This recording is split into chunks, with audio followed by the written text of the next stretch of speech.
Hey, what's up, guys? Donnie here, and you're watching Big Drone Flyer 77. Hey, when we come back, I got something really cool, and it's from Virhuck. So stay tuned.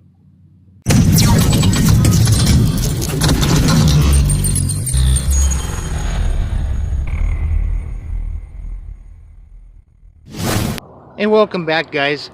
Yeah, I wanted to show you something pretty cool. This is courtesy of Virhuck. This came in the mail, and this was really awesome. When I seen this backpack, I thought, what in the world?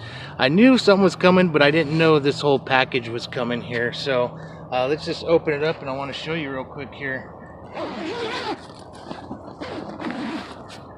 Alright, guys, here it is. We have a 6x6. Yes, we have a 6x6 from Virhuck. This thing is awesome. So not only the backpack's cool, but we got a really cool 6x6. It's got a 2S battery, 7.4 volt, 3000 milliamp, sitting right here in the back. I got it all charged up. We have our on and off switch here, and all I got to do is just plug it in, guys. So let me tell you a little bit about the backpack.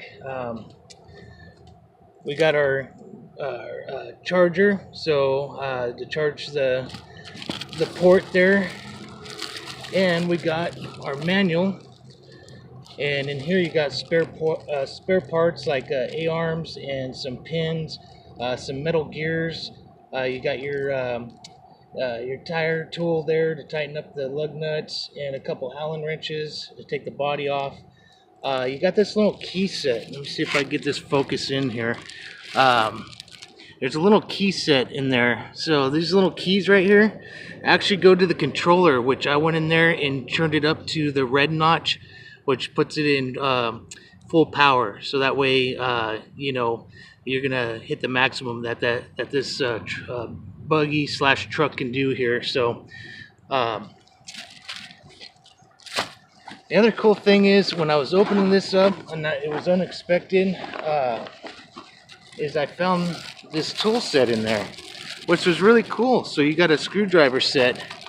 So you got flathead and Phillips screwdriver in here. So I thought that was awesome, guys. So I wasn't expecting that. So that's what's in there as well. You can store spare battery. I stored a spare battery in there. At least for here, but when I'm at home I put it in the fireproof bag. So, and for the controller, right at the very bottom of this guy, and here it is, guys. Here's the controller. So this controller is actually pretty cool. You got your on and off switch. It takes 4 AA's right underneath here. You got just steering trim, guys. There's no power trim, because I'll tell you why. You got this button puts about 30% power on it, so that way it just kind of constantly go, but I don't use that. I haven't figured out what this switch was, so I apologize. I need to look into it more. But this is where I was telling you about. So you put that key in there, which I did. I peeled back the sticker, and now the arrow is pointing up to the red dot for full power. Green says children model. So, you know what, guys? Hey, before I go, I want to show you guys this. I forgot all about this. This slides over like that. So if you're left-handed, this thing's kind of dusty. If you're left-handed, so you can switch it over. So if you're right-handed, it just slides right over. So that's pretty awesome. I thought that was really neat for people that are, you know, left or right. So, all right, guys, I'm going to go take it out there, so stay tuned.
All right, guys. Hey, this is my conclusion. There's nothing I can really say but awesome. This thing is just, it really shocked me. I had a blast. This got to be one of my favorite trucks now. I love the Zombie, and this one is definitely right in that category, if not funner, because it's a little bit smaller and it can just climb over anything, as you guys could see in the video. It amazed me, and the speed was shocking. I didn't expect it to go that fast. So it's got to at least be as fast as that ZD Racing ZMT-10 truck, I would think. It's got to at least be doing close to 30 miles an hour. That's just on a 2S battery. So I'm not going to even try a 3S. I don't even want to go there. It's plenty enough for me. You can climb over anything. You can give it as less power as you want with the triggers nice and sensitive. So it's got a good ESC in there. So I'll tell you what, guys, you got to get one on Amazon. So Virhuck, thank you so much, guys, for sending this. I enjoyed it, and definitely are going to have a lot more fun with this and more drives to come and more test runs, guys. I got over 10 minutes and it still was going strong, like I didn't even wear the battery out. So I'll have to do a test on that, and I'll have to do a speed test sometime. So, all right, guys. Hey, thanks for tuning in. And like always, God bless, cheers, and happy driving.